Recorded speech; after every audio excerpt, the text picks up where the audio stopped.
What is happening, YouTube? It's Trev. So, actually I actually turned my computer on for this one. Anyway, I want to talk to you about this FedNow thing that you may have heard of, you may not have heard of yet. I think everybody in the world has already been making videos on it, but I want to talk to you about it a little bit and try to break it down in a way that is maybe more simple to understand, because it's really the only way that I understand it, right? So let me actually take you to a couple different articles. All right, so this one here, this was on Yahoo Finance, and I'll read through it quick because it's not really that long, and then we'll chat about it. The Federal Reserve Thursday officially launched its long-awaited instant payment service, FedNow, which allows consumers and businesses to send and receive money in seconds.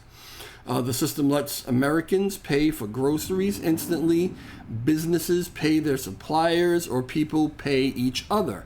It will be available 24 hours a day. I don't know if you can hear that. Somebody's making a lot of noise outside. Every day of the year with full access to funds immediately. FedNow isn't offered directly to individuals and businesses, but it will serve as the basis of infrastructure for instant payments by linking banks. Transactions occur between bank accounts and enable funds to be transferred from a sender's bank account to a receiver's bank account immediately. Now, we already have Venmo, Cash App to a degree, right? What was the old school one? It's old school now. PayPal, right? We have these systems, and they kind of do a similar thing, right? I don't use Venmo, so I'm not positive on this. Correct me if I'm wrong. But I can tell you the way Cash App works is I can do it a couple different ways, right? So I've got my Cash App account. I've got my little credit card, my little debit card kind of thing, right? With my numbers on it and everything. And I've got it linked to one of my bank accounts. So now I can take money from that bank account and put it kind of in the Cash App wallet, right? So now it's on my card. So when I log into my app, I see that amount of money on my card, okay? If I am with my Cash App, if I am to, let's say I want to go grocery shopping, I want to use my Cash App card, right? I've got to have money on that card. I have to have taken it, and it's all done in the app. I have to have taken it out of my account and put it in that wallet on my card, right? If I don't have money in there, right, and I go to cash out, it's going to decline it. I can go to the app and within seconds just put add cash, how much cash I want to add, and it instantaneously moves it from my account onto the Cash App card, and now I can go ahead and use the Cash App card, right? So if I'm making purchases at a business, or if I'm making payments online or whatever, I have to have money in that wallet. However, if I want to send money via Cash App to an individual, to my fiance, to one of my kids, to my mom, to my dad, whatever, right? I don't have to actually have the money in the wallet. It automatically links, again, it's linked to my bank account. And so if I send $100 and I don't have it in the wallet, it just takes it out of my bank account and instantaneously puts it in their Cash App account within seconds, right? So we have this technology, we've been using this technology, but for us, for the end user, for the consumer, it seems instantaneous. However, there's a lot, I guess, that goes on behind the scenes with Cash App. Even though they're moving that money for us, I guess it's not really being settled immediately for them. They still need to finagle with the banks or wherever the money's coming from and move things around, okay? So this Fed, if I'm understanding this correctly, this FedNow would kind of make it instantaneous for everybody, for the businesses, for everything, right? So it's a system that we're kind of familiar with right now, but this is going to be kind of that on steroids. Now, over the years and through my life, there have been some things that have changed, or you saw changing, that were whatever. It was a fad. It was this. It was that. But there was some things that were happening that you saw, a technology that came out or whatever, right? That you could clearly see that's going to be the future. That's going to be the way that we're going to do things now. And I'm sorry for dating myself, but I used to listen to music or record music on cassette tapes, right? And I had various cassette players, right? Back in the 80s, it was, my boom box or whatever. When that came out digitally, when CDs and DVDs for movies, when those things came out, you knew that wasn't going to be a fad. You knew that if you didn't get yourself a CD player or a DVD player, you were going to be stuck listening to the same music or watching the same VHS tape movies on your player forever and ever. Once that started, it took over immediately, and we were never going to go back to anything else, right? Until something new came along. Now we have streaming, and we know that that's kind of the way it's going to be until something better comes along, right? So those are the kind of things that I'm talking about that happen. An actual change in society, right? A measurable change in the way that we do things. And that's just the future now. That's just the way it's going to be now. This is what we have, right? This FedNow system, I believe, is that thing, one of those things, right? Going forward, so right now, and I'll go through this a little more, but right now they talk about there are certain banks that are using them, certain credit unions that are signed on to use them, but most banks have to actually alter their infrastructure to kind of accommodate this, because now this is 24/7, 365 days a year, right? So you've got a lot of back-end things to take care of. You've got a lot of probably computer programming things. You've got to figure out how to actually process this stuff 24 hours a day and keep up with the system. So it'll take a little time to integrate, but I guarantee you that banks will be jumping on this, getting on this bandwagon, because if you're late to this party, you're going to miss out on a lot of probably revenue or whatever else, right? This is the way it's going to be in the future. I'd like to see how this is going to translate over to the stock market, because something that we complain about in the stock market is, used to be it was T+2, right? So in order to, when you make a trade, that wouldn't get settled for 2 days. So you couldn't make a trade and then, unless you had the money in your account, but you couldn't make a trade and then make another trade on that trade instantaneously. There was a 2-day settlement. And I think it was February maybe of this year, they changed that to T+1, a 1-day settlement. But really what people want to get to is T0, right? T equals 0. Instantaneous, right? I think that this is going to usher that in, probably even for stocks. I haven't seen anybody talking about that yet, but it only seems the natural progression to me, okay? All right, so let me read a little bit more about this. I'm just trying to explain to you why this is important and why I'm even talking about it. So the limit per customer credit transaction will be, did I skip something? FedNow isn't offered, no I didn't, okay. Transaction will be $500,000, but the initial setting of the transaction limit will be $100,000. The money can move from customer to customer, consumer to business, or from business to business. The configuration I don't see there is business to consumer. And what that makes me think of is, well, what if I buy something online or whatever, and I'm instantaneously paying for it, but I get it, and I'm not happy with it, and I want a refund. It doesn't seem like there is a structure in place within this that would allow that business to instantaneously refund my money. And there are probably reasons for that. Businesses don't want to do that. They use that money for certain things, and it takes them time to process it to get it back to you, right? But I don't see that, and I don't know why I noticed that, but I don't see that, and I wonder if that'll be something that will change. I bet it doesn't. Okay.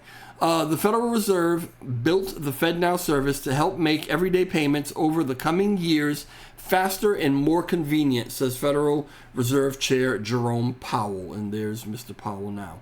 Over time, as more banks choose to use this new tool, the benefits to individuals and businesses will include enabling a person to immediately receive a paycheck or a company to instantly access funds when an invoice is paid. Now, as an employer, right, I can pay my employees via paycheck, right?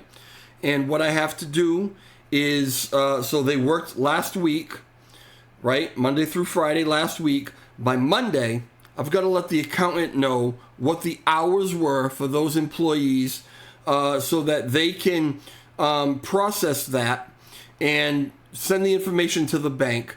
And it all takes time. It all takes days. If they want, if that payment is to be there on Friday, payday, right? So that when my employees go and look at their bank account, their money's in there by Friday, it's got to be processed by like Tuesday or Wednesday to give the bank time to process and do whatever they need to do to make sure that money is there Friday morning, right? My particular bank, it's there by midnight, but I've dealt with other banks that it wasn't there until 9, 10 o'clock sometimes in the morning, right? So this, I guess, is saying that you can eliminate all that and everything will be instantaneous. Now, you know, employees also have the option of direct deposit, right? Oh, yeah, matter of fact, direct deposit is what I was just talking about, okay? If I give them a paycheck, if I pay them by paycheck, they've got to take that check, they've got to deposit it into their account, then the bank's got to communicate with each other and they've got to talk, and if they get paid on Friday and then they get out of work and they go deposit it on Friday, it's probably Tuesday before that money is even cleared and able for them to use it, right? So this is supposed to eliminate all that. Everything should be instantaneous so that when they get their paycheck or however it is that they get it, that money is instantly there. They can start using it on Friday. Now, that's a great thing, right? Mostly, okay? I don't know why my mind thinks of this, but I can remember times in my life, my earlier days before I was maybe as established as I am, where I was living paycheck to paycheck. And if I had to pay my electricity bill, and my electricity bill was due on the, you know, whatever, it was due on the 15th of the month, right? There were times where I didn't have that money in my account yet, right? I had to wait till the next payday. But so what I would do is if I knew it needed to be paid by the 15th, this is, you don't even have to be good at math. When you live paycheck to paycheck, you can do this algorithm in your sleep, right? I would figure out what day I needed to write out a check, send the check to the utility company. I know how long it would take for them to get it in the mail to make sure they get it on the 15th if that's when it's due. And then I know because I paid them by check, it could be a week before they even are able to process that and get the money out of my bank. So that gave me more time to get the money in there, right? I think that is going to be eliminated. People who are still living that way and who do that calculation and have that algorithm down, and that's how sometimes you unfortunately have to live, you may not have that luxury anymore. You need to come up with a new algorithm to make sure that your money, the money that you need, is in there to get these things paid on time. I see this causing a lot of late fees. A lot of late fees. All right. FedNow is different from apps like Venmo, which require holding balances in the app. This is kind of what I talked about earlier, right? Consumers might also have the impression that sending money through Venmo is instant. It's not. Okay, we talked about that too. FedNow is also different from traditional payment rails of check, ACH, and wire services. ACH transfers are electronic bank-to-bank money transfers processed through the automated clearinghouse network. Service launches with 35 banks. I think I read somewhere else about 15 different credit unions or something like that. So not everybody is jumped in yet, but again, you can count on it. All right, this is definitely going to be the way of the future. Now, XRP and Ripple, right, have been linked to this, and once Ripple won that lawsuit with the SEC, a lot of people started talking about how XRP could be a global currency, right? And there were things that were coming up that it would be used for. And this is one of the main things that we talked about. Now, FedNow is only for in the United States. But the way that Ripple is set up, it's already working in conjunction with some of the businesses that are working with FedNow. It's already kind of part of their platform. And if this is to go global, this instantaneous payments, this instantaneous money exchange, not only from bank to bank in the US, but if I want to send a payment to the Ukraine, to wherever, right? If this is to go global, it's going to need a broader platform, right? Ripple is set up for that. XRP is set up for that. And it's already kind of being tested. It's being implemented, okay? I want to take you to another article that actually talks about that. Give me a second. So the partnership with Ripple in developing FedNow. As Crypto News Flash reported, ACI Worldwide, Volante Technologies, that's the one, and Finastra, in collaboration with Ripple, have been actively engaged in developing FedNow, the instant payment system by the U.S. Federal Reserve. Among these partners, Volante Technologies, a leading provider of cloud payment solutions, has been working closely with a prominent custodian bank to conduct pilot testing of the system successfully. During this phase, the two groups have extensively tested the send, receive, and bank-to-bank transfer functionalities to assist banks in adapting to the upcoming network. In addition to CGI, Volante, one of Ripple's integrated partners, is a key component of FedNow's operation and has attracted the attention of the Ripple community.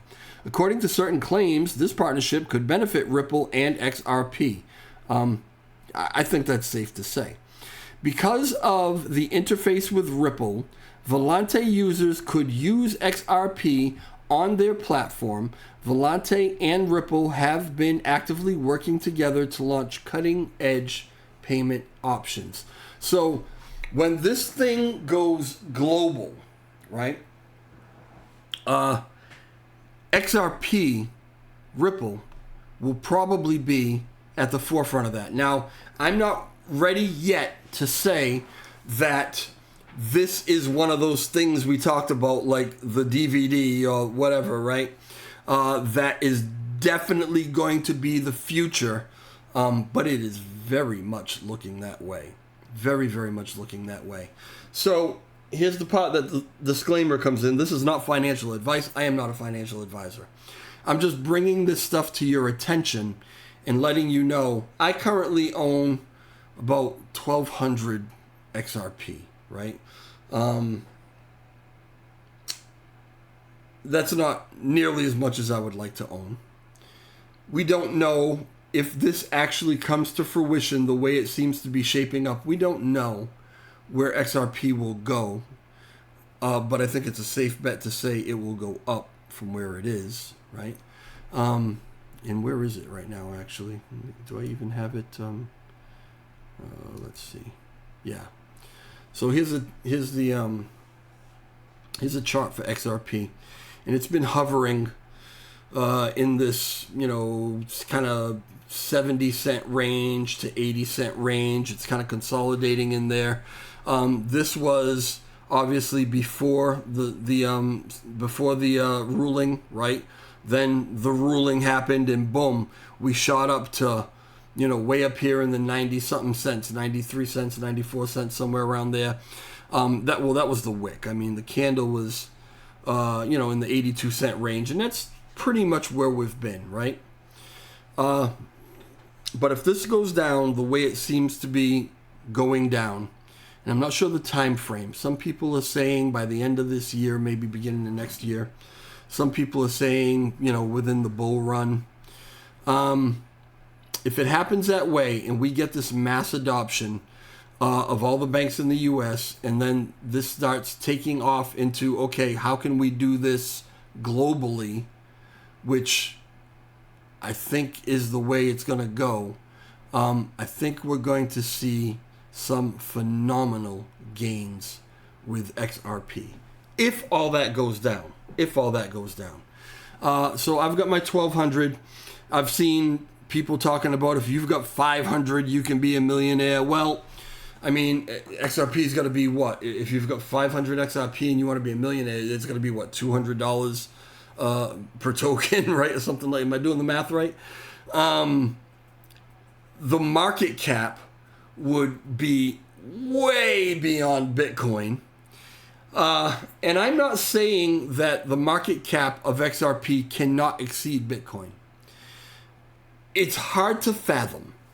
It's hard to get through your brain. And so some people say it's impossible, but it's not impossible. It just hasn't happened yet, right? It has been very improbable up to this point. But we're at a point now where things are changing so drastically. And let's face it, Bitcoin doesn't have a lot of use case, right? Like something like this does. So it has a very high market cap already. Could it exceed Bitcoin's market cap? I think it could. How far past it'll blow? I don't know. I mean, I don't know what the future's going to hold. But I've got my 1,200, and I will try to add more as I can. I'm not a rich guy. I'm adding into a lot of different things that I have, trying to get ready for this bull run. But I think that this is one to at least keep your eye on. And if you can pick some up, do your own due diligence and make up your own mind on it. But I can't tell you it would be a bad idea. All right. Let me go back over here. What did I do? Probably the wrong thing. Yeah, definitely the wrong thing. I'm basically just trying to get back to you, and here I am. Yeah, that's kind of it for that one. I'm going to be talking more about this as I can. I'm trying to keep up on it all and, get my day job done at the same time. That's why you guys haven't seen too much of me. But this is one that I really want to follow amongst a couple other things. I'm really into Elmo and some drama going on with Lunk and, whatever, keeping up and all that, but trying to anyway. All right, so that's going to be it for now. I'm sorry so long, but I warned you it was probably going to be a slightly longer one because I wanted to take you through a few different things and try to break it down. So if you could, for me, hit the like button, and if you're not subscribed to the channel, please subscribe to the channel. Leave comments in the comment section. Tell me about all the things that I don't know yet about XRP. Where do you think it's going to go? Why do you think that? And we'll chat about it there. All right, y'all. I'll talk to you later. Ciao.